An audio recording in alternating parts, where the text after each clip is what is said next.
모든 사람은 궁극적으로 행복을 원하는데요. 그러면 행복한 삶을 위해서 가장 인생에서 중요한 것이 무엇일까? 이런 질문을 하게 되었습니다. 행복에는 많은 조건이 있습니다. 어떤 이는 돈이 있어야 행복을 느끼고, 어떤 이는 돈이 있으면 명예를 원하기도 합니다. 여성은 사랑받을 때 행복을 느끼고, 남성은 존중받을 때 행복을 느낍니다. 각자 행복을 느끼는 그 방법은 다르지만 모두 다 행복하기를 원한 건 분명한 사실입니다. 행복하려면 타인과의 관계도 중요하지만 나와 나의 관계가 참 중요합니다. 나와 나의 관계가 뒤틀어지면 본질적으로 감정 조절이 안 됩니다. 행복하려고 하면 나와 나의 관계에서 건강한 감정을 품어가야 하고요. 감정 조절 능력이야말로 행복에서 가장 중요한 조건이라고 할 수 있습니다. 세상에는 다양한 사람이 있습니다. 행복한 사람과 불행한 사람은 그가 가진 소유가 아니라 그가 품은 감정에서 달라진다는 걸 알게 되었습니다. 유능한 사람도 있고 무능한 사람도 있습니다. 행복은 그가 가진 어떤 기술이 아니라 그가 느끼는 감정에서 달라집니다. 무능해도 감정을 잘 다루면 우리는 달란트가 성장할 수 있습니다. 목사로 사역을 감당하기 위해서 나에게 필요한 건 또 무엇일까? 사역의 현장에서 내 안에 부정적 감정이 자꾸 솟아날 때 그 부정적인 감정을 긍정적 감정으로 전환하는 겁니다. 이 감정 조절이 왜 중요하냐면 그 사람의 인격, 품격에 밀접하게 연결되어 있습니다. 내 안에 부정적 감정을 어떻게 긍정적 감정으로 전환시키지? 이 능력을 키우지 못하면 우리의 영성은 성장하지 못하고요. 어려울 때 위기를 경험할 수 있습니다. 미국 플로리다주에서 실제로 있었던 이야기인데요. 제이슨이 고등학생이고 전교에서 1등을 할 정도로 공부를 참 잘했습니다. 시험을 보면 올 A를 맞았고 제이슨의 목표는 하버드 대학입니다. 그런 그가 어느 날 시험을 보았는데 물리 과목에서 B학점을 받았습니다. 항상 A학점만 받다가 B학점을 받으니까 선생님을 찾아가서 이야기를 하다가 선생님을 칼로 찌르게 되는 사건이 발생합니다. 전교 1등을 하고 공부를 잘하는 똑똑한 아이가 학점 문제로 선생님을 칼로 찌른다. 이걸 어떻게 이해를 해야 하는가? 그가 옳고 그름을 몰라서가 아니라 그 안에 감정이 조절되지 않으니까, 감정이 요동치니까 상식적이지 않는 일을 행합니다. 바울은 감정의 속성을 이렇게 말합니다. 분을 내어도 죄를 짓지 말며 해가 지도록 분을 품지 말고 마귀에게 틈을 주지 말라. 분내는 건 부정적 감정이고요. 이 감정을 방치하다 보면 죄를 짓게 되는데, 그래서 바울은 해가 지도록 부정적 감정을 품지 말라고 하고, 이 부정적 감정이 그 뒤에 마귀가 틈타는 통로가 된다, 이렇게 말하고 있습니다. 엘가나의 집에 2명의 아내가 있는데요. 한 명은 한나이고 다른 한 명은 분인나인데요. 한나는 남편에게 사랑을 받습니다. 그런데 자식을 낳질 못합니다. 그 당시에 자녀는 하나님의 축복이고요. 가정의 기업입니다. 자식을 낳지 못한다. 이건 한나에게 굉장히 큰 슬픔입니다. 또 분인나는 자식은 낳았는데 남편에게 사랑을 받지 못합니다. 남편 엘가나가 한나를 더 사랑하니까 시기, 질투, 감정을 느낍니다. 그러면 한나 안에도 슬픔의 감정이 있고 분인나 안에도 요동치는 감정이 있습니다. 모두 다 어려운 인생을 사는데요. 감정을 다루는 방법은 다릅니다. 한나는 슬퍼하는 감정을 극복해야 하고 분인나는 자기 안에 일어나는 격분, 그 감정을 극복해야 합니다. 분인나는 남편 엘가나가 한나를 더 사랑하니까 여기에서 시기, 질투, 감정을 느끼고 한나를 괴롭게 합니다. 이게 분인나의 감정 다루기입니다. 분인나의 부정적 감정은 어느 대상을 괴롭히는 것으로 연결되는데요. 이 분인나의 감정 처리는 우리들의 보편적인 이야기일 수 있습니다. 우리 안에 미운 감정을 가지고 살아간다는 겁니다. 가인과 아벨은 형제입니다. 모두 하나님께 제사를 드렸습니다. 예배를 드렸습니다. 가인이 드린 예물은 하나님이 받지 않으시고 동생 아벨과 그 예물은 하나님이 열납하십니다. 이때 형 가인 안에 분한 마음이 찾아옵니다. 얼마나 분했던지 안색이 변했다, 이렇게 기록합니다. 이 상황에서 우리는 이렇게 생각할 수 있습니다. 아우의 제사가 하나님께 드려졌다고 하면 어떻게 아우의 제사가 하나님께 드려졌지? 동생 아벨에게 가서 넌 어떻게 예배를 드렸어? 그걸 배울 수 있습니다.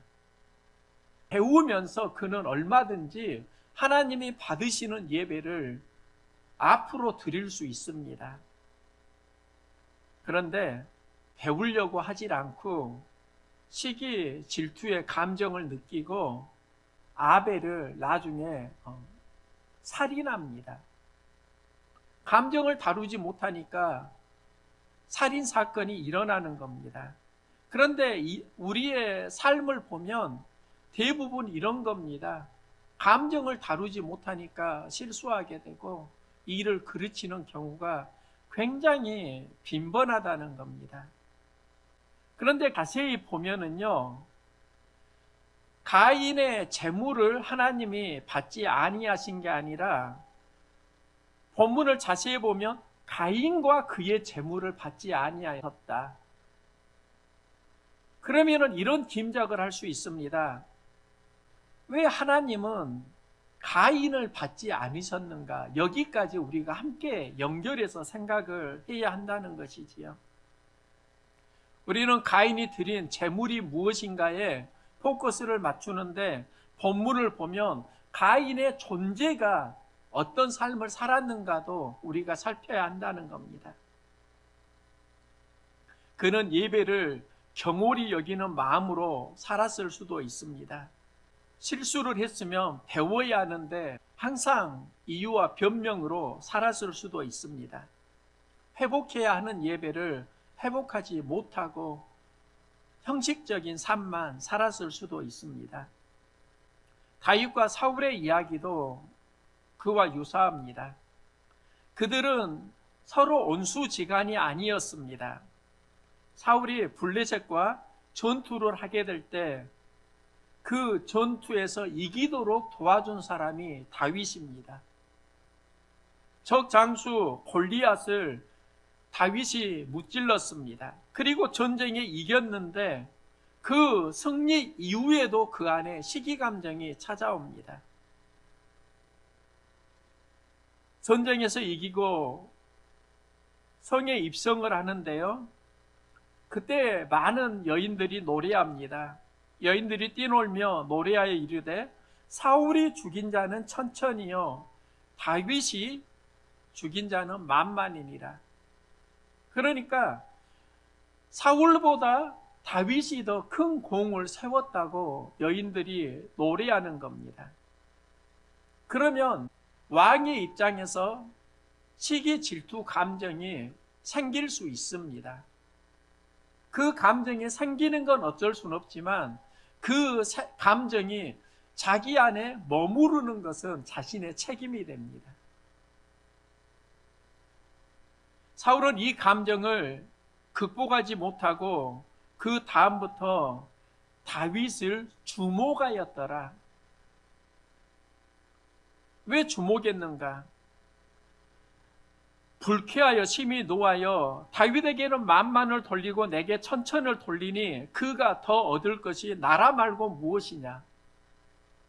그 안에 불편한 감정이 생기면 그 불편한 감정을 강화시키는 확대 재생산을 합니다.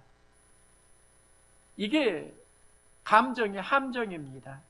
대개 우리가 감정을 극복하지 못하는 주된 이유는요, 자신의 감정이 옳다고 생각하는 자기 나름대로의 생각의 체계가 있는 겁니다. 사울의 생각의 체계가 그런 겁니다. 다윗을 칭송하니까 이제 다윗이 내 나라까지 뺏을 수 있겠구나. 그건 다윗 안에 있었던 사건이 아니라 사울 안에 일어난 마음의 감정입니다. 사울은 시기의 눈으로 바라보고 기회만 되면 다윗을 죽이려고 하고 이 감정을 극복하지 못하다가 그의 삶이 무너집니다. 하나님을 바라보고 출발을 했는데 감정이 부정적으로 머무르고 다윗만 쫓아가다가 죽어간 사람이 됩니다. 불이 나는 자신의 감정을 극복하지 못하고 사람을 괴롭히는 사람이 되고요. 한나의 상황은 좀 다릅니다. 아이가 없어서 슬프고 브린나에게 괴롭힘을 당할 때 그도 요동치는 감정을 경험합니다. 이때 한나가 했던 일은 자신의 그 감정을 가지고 성전에 갔고 그 감정을 하나님께 드렸다는 겁니다. 나는 마음이 슬픈 여자라. 여호와 앞에 내 심정을 통한 것뿐이오니 나의 온통함과 격분됨이 많기 때문이니이다. 한나에게 부정적 감정이 있으니까 이 감정을 가지고 하나님께 나아가서 하나님과 연결하고요, 자신의 문제를 풀려고 했다는 겁니다. 이게 한나의 영성입니다. 그런데 이 현장을 보면 제사장 엘리가 말합니다. 너 너무나 간절히 애절하게 뭔가 신음하고 있으니까 너 포도주나 독주 마신 거 아니야? 사람에게 오해를 받는 겁니다. 내 답답함 누가 다 알아주지 못해요. 또 그게 안 되니까 서운하고 힘들어할 수 있어요. 그 마음도 하나님과 연결할 수 있기를 소망합니다. 모세는 애굽에서 교육을 받고요, 왕자로 잘 자랍니다. 그러다가 자기 동족을 괴롭히는 애굽인을 보고 그를 돌로 쳐서 죽입니다. 이때 나이가 40세입니다. 가장 잘 나가는 시기가 40세일 수 있는데 모세는 자신의 감정을 다루지 못하고 살인하면서 광야로 쫓기는 신세가 됩니다. 그는 미디안 광야에서 무명의 목자로 40년을 살아갑니다. 하나님이 80세에 그 모세를 부르시는데요, 모세가 40세에 애굽의 왕자였다고 하면 하나님께 가장 쓰임받을 수 있는 시기이겠다. 이게 우리의 생각입니다. 건강합니다. 학문도 배웠습니다. 그에게 권력도 있습니다. 이때 그 사람과 하나님이 동역하면 훨씬 큰 일을 할 수 있지 않을까. 그런데 하나님께서는 그 모세를 40세에 미디안 광야로 보내시고 무엇을 훈련시키시는가? 그 미디안 광야에서 모세가 훈련한 게 본질적으로 무엇인가? 이게 바로 온유이고, 이 온유가 하나님이 길들이는 성품을 말합니다. 하나님께 감정이 길들여질 때 그가 지도자로 부름을 받는다는 겁니다. 성장하려고 하면 무엇이 필요한가? 제가 사역을 하면서 낙담과 낙심, 불안, 두려움 많이 느낍니다. 사역자가 감당해야 하는 십자가가 무엇일까 보니까 그 십자가의 가장 중요한 본질이 바로 감정이더라고요. 예수님은 십자가에서 자신의 감정을 극복하셨습니다. 사람들이 말합니다. 십자가에서 내려오라 하고 희롱하여 말하되 남은 구원하였으되 자신은 구원할 수 없도다. 예수를 욕하더라. 많은 사람들이 예수님을 조롱합니다. 몸은 십자가로 만신창이가 되어서 힘든데 마음까지 힘들게 합니다. 이때 예수님이 아버지 저들을 사하여 주옵소서, 자기들이 하는 것을 알지 못함이니이다. 사랑과 용서의 기도를 합니다. 우리는 십자가를 감당할 수 있습니다. 몸의 십자가. 그런데 십자가에서 불평하고 투덜거리고 짜증내기도 합니다. 사람들이 나를 몰라주면 불평하고 욕하고 저주할 수도 있습니다. 이 상황은 무엇을 말하는가? 몸으로는 십자가를 감당했다고 하는데 진짜 중요한 감정의 십자가를 극복하지 못하는 겁니다. 우리가 교회 사역을 할 때도 또 그리스도인으로 살아갈 때 본질적으로 반드시 극복해야지만 하는 게 실은 감정의 십자가라는 겁니다. 감정의 십자가를 감당하면서 사역은 성장합니다. 바울은 그걸 보여주는데요. 주 안에서 항상 기뻐하라. 내가 다시 말하노니 기뻐하라. 너희 관용을 모든 사람에게 알게 하라. 주께서 가까우시니라. 감옥은 많이 불편하고 부정적 감정이 나를 지배할 수 있습니다. 그런데 바울은 그 감정을 하나님께 드립니다. 그리고 하나님께 기도 응답을 받았습니다. 그 기도 응답이 긍정적 감정입니다. 하나님이 주시는 기쁨을 그가 받은 겁니다.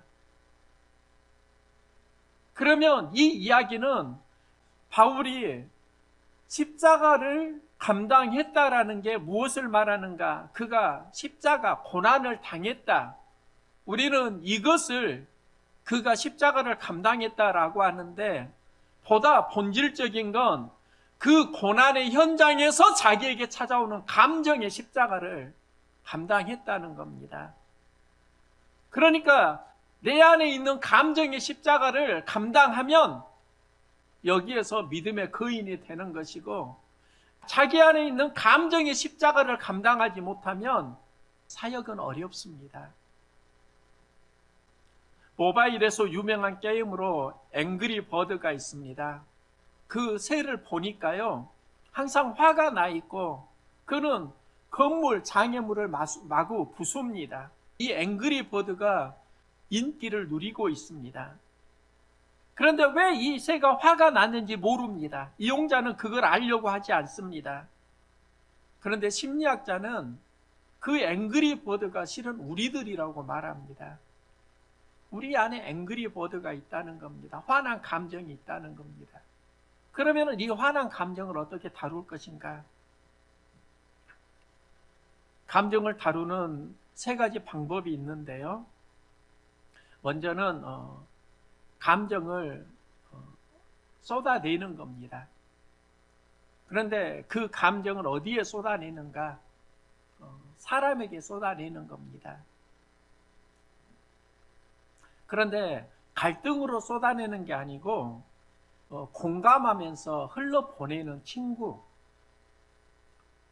그 친구가 필요합니다. 감정을 공감해 주는 건 굉장히 좋은 성품입니다. 그런데 상한 감정을 받아들여 주는 거, 이게 쉬운 건 아닙니다. 여성은 보통 감정을 공감해 주는, 받아들여 주는 친구를 만나면서 많이 회복되는 경향성이 있습니다. 그리고 저는 그런 어떤 모임과 교제는 참 필요하다, 그렇게 생각을 합니다. 감정을 공감해 주고 함께 헤아려 주고 부정적 감정을 덜어줄 수 있는 그런 서로 간의 어떤 친분들이 건강하게 형성되기를 소망합니다. 그런데요, 감정의 문제를 스스로 해결하려고 하는 노력이 필요합니다. 자신이 가진 감정의 실제가 무엇인지 보아야 합니다. 그리고 자신이 가진 생각이 무엇인지를 진단해야 합니다. 생각을 전환하면 감정은 굉장히 많이 극복될 수 있습니다. 저는 목회를 하면서 이 방법을 사용합니다. 제가 개척을 하면서 여러 감정을 느끼고 그 감정을 어떻게 다루느냐에 따라 성장하기도 하고, 때로는 그때 축복의 성장의 기회를 놓치기도 했습니다. 제가 개척 초기에 예배를 드리는데요, 그때는 지하 상가였습니다. 우리 가족끼리 예배를 드리는데 우리 아이들이 막내는 태어나기 전입니다. 아이들이 어리니까요, 준이는 어린 나이에 예배 시간에 돌아다니고 그 준이를 잡으려고 엄마는 쫓아다니고, 그리고 큰아들 준수는 그 나이에 무슨 예배를 얼마나 잘 드리겠습니까? 그때 내 안에 찾아온 감정이 지금도 생각납니다. 내가 이러려고 설교 준비했나? 예배를 드리는데 힘이 쭉 빠지는 겁니다. 그 마음이 나를 지배하고 내가 극복되지 않았다고 하면 저는 설교자로 사역을 감당하기가 참 어려웠을 겁니다. 그때 제가 생각했던 게 있습니다. 먼저는 유일한 청중이신 하나님을 생각했습니다. 하나님이 교회 성전 안에 계시고 이 자리에 하나님이 청중으로 계신다. 이건 내 안에 믿음의 생각입니다. 그리고 또 하나는 사역을 하면서 사람이 적을 때 보이지 않는 사람들은 더 많이 있다, 이런 생각을 또 하는 겁니다. 극동방송에 설교가 나가고요, 또 유튜브에도 올리고 있습니다. 그러니까 보이는 청중만 보는 게 아니라 보이지 않는 청중을 내 마음속으로 생각하는 겁니다. 이런 생각에 작용이 없었다고 하면 불평하고 사역은 성장하지 못했을 겁니다. 감정은 그 상황을 어떻게 생각하느냐, 인지해서 새로워질 수 있다는 겁니다. 건강한 감정은 생각과 함께 성장합니다. 생각이 성장하지 않으면 감정이 극복되기 어렵고요, 생각이 성장하면 감정은 어느 정도 조절할 수 있습니다. 또 하나의 감정을 해결하는 방법은, 한나는 그 감정을 하나님과 연결합니다. 한나는 너무 마음이 괴로워서 나의 심정을 하나님께 털어놓고 있습니다. 마음이 괴로우니까 성전에 왔습니다. 이 마음을 하나님과 연결했습니다. 그때 엘리 제사장이 한나에게 말합니다. 평강에 가라. 이때 한나가 했던 말이 은혜 입기를 원하나이다 하고 가서 먹고 얼굴에 다시는 근심 빛이 없더라. 이 이야기는 한나가 하나님께 가서 부정적 감정을 쏟아내고 긍정적 감정을 얻었다는 겁니다. 그래서 한나는 다시 근심하지 않습니다. 나중에 한나가 자식을 낳게 되는데요, 신앙에서 감정은 매우 중요하고 하나님을 만나는 감정이 있고 마귀에게 걸리는 감정도 있는데 영이 성장하려고 하면 하나님을 만나는 감정으로 가는 거, 이게 영성의 본질일 수 있습니다. 한나가 자신의 감정을 하나님께 쏟을 때 듣는 말씀이 평안히 가라. 이스라엘의 하나님이 내가 기도하여 구한 것을 허락하시기를 원하노라. 평안히 가라. 이 말씀의 진짜 의미가 무엇일까? 한나는 기도하고 응답으로 평안을 얻습니다. 감정이 회복되었다는 겁니다. 우리는 기도 응답을 받으려면 먼저 건강한 감정을 회복해야 합니다. 그러니까 한나의 기도는 그걸 정확하게 보여주는데요. 당신께 내가 은혜 입기를 원하나이다. 은혜를 입기를 원하나이다. 그 다음에 근심 빚이 없더라. 기도하고 은혜 입기를 원합니다. 그가 입었던 은혜가 감정입니다. 감정의 은혜를 경험하니까 여기에서 관계가 변하게 되고 그 감정의 은혜 뒤에 찾아오는 열매가 사무엘을 낳는 기도 응답으로 연결될 수 있다는 것이지요. 우리는 인생을 보면 부정적 감정과 긍정적 감정이 싸웁니다. 이걸 희노애락이라고 하는데요. 부정적 감정 하나님께 흘러보내고 긍정적 감정을 응답받을 수 있기를 소망합니다. 이게 영성의 본질이더라고요. 감정에 책임지는 사람이 어른입니다. 성장한 사람입니다. 감정은 저절로 생기지만 이 감정을 다루는 것은 영적 에너지가 필요합니다. 마귀가 틈타는 감정에 사로잡혀 살고 있습니까? 하나님 은혜를 주시는 감정을 사모하며 살고 있습니까? 감정을 하나님께 잘 드리고 하나님 주시는 은혜 안에서 승리하는 삶을 함께 살아갈 수 있기를 소망합니다.